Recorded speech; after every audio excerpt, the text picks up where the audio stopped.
मैं अपनी तरफ से जितनी कोशिश करूँगी वो यही होगी कि मैं अवेयरनेस फैलाऊँ। जब मैंने टेस्ट करवाया और रिपोर्ट्स आई और उसके बाद जब डॉक्टर ने मुझे डायग्नोज किया, and on this World Cancer Day I want to thank the government's initiative like Ayushman Bharat.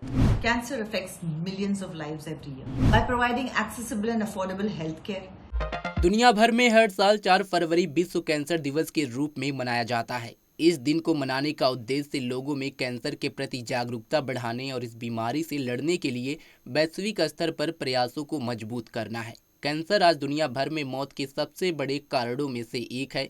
National cancer institute की रिपोर्ट्स के अनुसार साल 2023 में भारत में कैंसर के 14,96,972 मामले दर्ज किए गए थे। अनुमान है कि 2040 तक भारत में कैंसर के मामले दोगुना होंगे। विश्व कैंसर दिवस का उद्देश्य न केवल लोगों को इस बीमारी के प्रति जागरूक करना है, बल्कि इसके बचाव, उपचार और रोकथाम के लिए मिले जुले प्रयासों को बढ़ावा देना भी है। भारत सरकार भी तरह तरह की योजनाओं और तरह तरह की एडवर्टाइजमेंट के जरिए लोगों को जागरूक करती है और बजट 2025-26 में भी भारत सरकार ने कैंसर को लेकर के बड़ा ऐलान किया है। कैंसर की सभी दवाओं को टैक्स फ्री सरकार की तरफ से कर दिया गया है। बता दें, विश्व कैंसर दिवस मनाने की शुरुआत 4 फरवरी 2000 को पेरिस में हुई थी। इसकी स्थापना union for international cancer control यानी कि UICC ने की थी, जो कैंसर के खिलाफ लड़ाई में अग्रणी अंतर्राष्ट्रीय संगठन है। इस दिन कैंसर से संबंधित विभिन्न कार्यक्रम, सेमिनार, वर्कशॉप और जागरूकता अभियान आयोजित किए जाते हैं।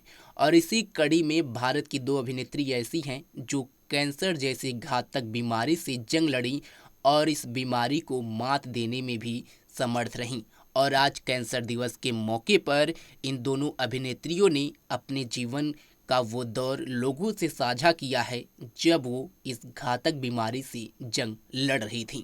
इन दोनों अभिनेत्रियों का नाम है हिना खान और सोनाली बिंद्रे। इन दोनों अभिनेत्रियों ने किस तरह से इस घातक बीमारी से जंग लड़ा ही नहीं बल्कि जीता भी, उन्हीं के जरिए उनके जीवन का ये अहम पहलू को समझिए। कि मैं अपनी तरफ से जितनी कोशिश करूँगी वो यही होगी कि मैं अवेयरनेस फैलाऊँ, जितना हो सके लोगों को बताऊँ कि मेरी जर्नी कैसी रही। शुरू से शुरू करती हूँ। जब मैंने टेस्ट करवाया और रिपोर्ट्स आई और उसके बाद जब डॉक्टर ने मुझे डायग्नोज किया, and when I got to know about my disease, within 2-3 days, maximum 2-3 days मेरा ट्रीटमेंट शुरू हो गया। So I know how vital and important it is to not lose time. बहुत ज़्यादा ज़रूरी है ये चीज़। And on this World Cancer Day, I want to thank the government's initiative like Ayushman Bharat, because I have seen it firsthand in places like the Tata Memorial Hospital या फिर बाकी कई hospitals हैं जहाँ पर people now have the chance to access timely treatment, जो कि बहुत बहुत बहुत ज़्यादा ज़रूरी है regardless of the financial backgrounds. So for those with lesser means, the incredible role affordable healthcare plays really saves lives. So today is the time to stand with all those who are battling cancer, and we must raise awareness for early detection. It makes all the difference. So much appreciations to the Government of India and our Honorable Prime Minister. Today on World Cancer Day, I want to talk about a harsh reality. Cancer affects millions of lives every year, and late detection often makes treatment a daunting challenge. Early detection is crucial in the fight against cancer, but for many, access to quality healthcare has been a significant barrier. That's why initiatives like Ayushman Bharat are game changers.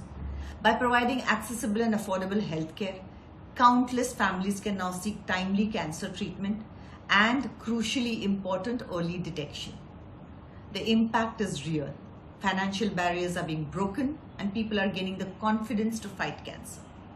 Let's continue to raise our voices for better cancer care and strive for a healthier tomorrow. Together, we can make a difference.